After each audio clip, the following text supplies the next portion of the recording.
Lahat tayo, natitiyak ko, ay may mga sugat at sakit na pinagdaanan, pinagdaraanan, at pagdaraanan pa sa ating paglalakbay sa buhay. Pare-pareho tayong nakararanas ng mga sugat at sakit. Pero nagkakaiba tayo ng pagtingin at pagtugon sa mga karanasang ito. Mga kapatid, sa ating mga pagbasa ngayon, may isang katotohanan tungkol sa ating sugat at sakit na napakagandang pagnilayan. May halaga at mahalaga ang ating mga sugat at sakit. Our wounds and pains have value. At madalas, ang mga sugat at sakit natin ang mismong ginagamit ng Diyos upang tumugon tayo sa Kanyang tawag.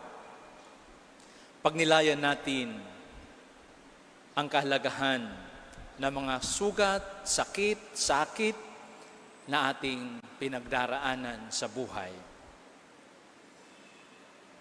Sa unang pagbasa, napakinggan natin si Jose. Ang kwento ni Jose at ng kanyang mga kapatid. Bago pa man ang tagpong ito sa unang pagbasa, ay ang pagsasalaysay sa naramdamang sakit at sugat ni Jose. Siya'y itinakwil, ipinagbili, at tinalikuran ng kanyang sariling mga kapatid.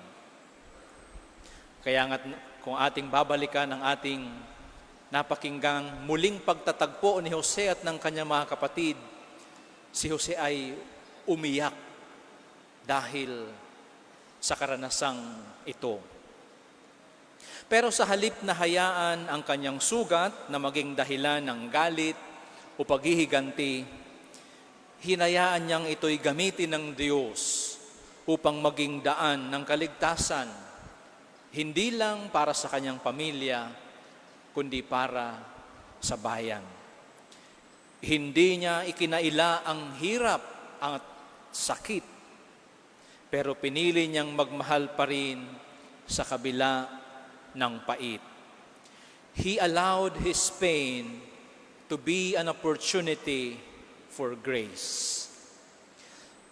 Sa Ebanghelyo naman na ating napakinggan, tinawag ni Jesus ang 12 apostol. Mga taong alam nating hindi perpekto. May mga kahinaan, may mga pinanggagalingang sugat at sakit. Pero hindi niya sila tinawag pagkatapos gumaling. Tinawag niya sila habang may dala-dala pa silang kabiguan, takot, at maging kasalanan. Dahil sa Diyos, hindi hadlang ang sugat. Ito'y maaaring maging haligi ng grasya, pagpapala, at kabanalan. Wounds can become pillars of God's love and hope. Hindi ba't ganito rin ang ating mahal na ina ng laging saklolo? Nasaktan at sugatan dahil sa paghihirap na hinarap ng kanyang anak. Subalit hindi sumuko, hindi tumalikod, at sa halip ay nagpatuloy na nagmahal at niyakap ang kalooban ng Diyos ng walang pag-aalinlangan. Kaya't nauunawaan niya ang lalim ng ating mga sugat. Alam niya ang pait ng ating mga sakit. Sa kanyang larawan, kita natin ang kanyang mga mata, laging nakatuon, nakatingin sa atin. Tila'y sinasabi, alam ko ang iyong pinagdaraanan. At hindi niya tayo hinahayaang manatili sa mga karanasan ng sakit, sugat at sakit. Tinuturo niya tayo kay Jesus. Inaakay niya tayo sa malalim na misyon ng Diyos. Mga kapatid, marahil meron kayong dinadalang mga sugat mga sakit, mga sakit na idinudulog na hilumin ng Diyos sa pamamagitan ni Inay Maria. Pero wag nating hingin na alisin sa atin ang mga sakit at sugat. Hilingin nating bigyan tayo ng lakas upang mapagtagumpayan ang mga ito. Hingin natin ang biyaya na gamitin ng Diyos ang ating mga sugat upang maging daluyan din ng paghilom ng sarili at kapwa.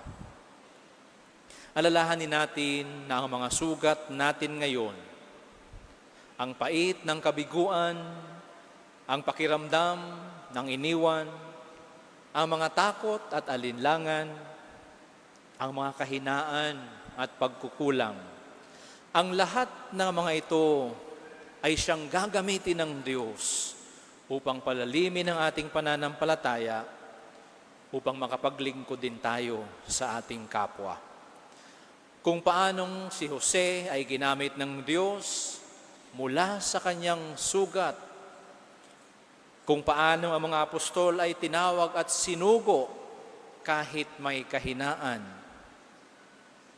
baka tayo rin ay sinusugo ni Jesus sa misyon na maging daluyan ng pag-ibig at paghilom ng Diyos. Maybe God calls us not despite our wounds, but because of our wounds. Because only the wounded understands the grace of healing from God. Only the wounded are able to appreciate the movement of grace in our lives. Mga kapatid, sa ating pagdiriwang na ito, ipagpasalamat natin ang mga sugat ng ating buhay. Huwag tayong matakot harapin ang mga sakit na ating pinagdaraanan. Ang sugat, ang sakit na dinanas ni Jesus ang naging bukal ng kaligtasan at pag-ibig. Ang ating sugat din ay may dahilan. Ang ating mga sakit ay may kahulugan. Yakapin natin ang mga ito sa pagsunod natin kay Kristo, sa pamamagitan na rin ng panalangin ng ating ina ng laging saklolo. Ito nawa ang pagsumikapan nating gawin, dahil ito ang hamon at paniyaya ng Diyos para sa atin. Mangyari nawa. Amen.